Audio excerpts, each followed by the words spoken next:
last time nagkatrabaho tayo, syempre sa Mikey. Oo, di ba? Na pareho pa tayo mga walang asawa at walang mga anak that time, ano?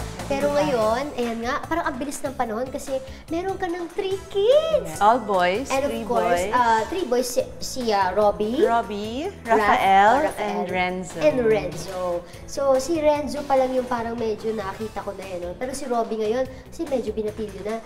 Robbie is 9 years old. Yes. Tapos si Rafael, 7 years old. At syempre, si Renzo, 9 months. yun, siguro parang magugulat sila. Ay, okay, 9, 7. Oh, ba't pala naging 9 months? Bakit yung pangatlo, biglang medyo napalayo yung agwa? Talagang plano Oo, yun? talagang planado talaga yon. Kasi ang gusto sana namin, yung dalawa, mag-partner sila. So medyo partner in crime, pero may pagka-love-hate din yung relationship nila.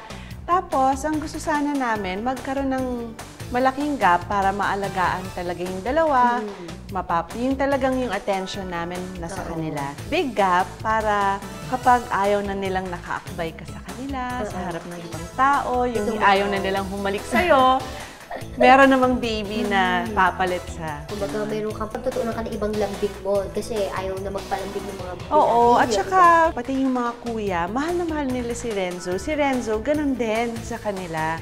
Ang sabi namin noon, kung naging girl na yung pangatlo, tama na.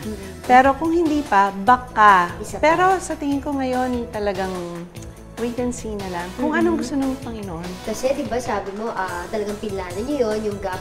Hindi kaya after ni Renzo parang sandali lang, tapos ayan na naman, parang pares-pares di ba?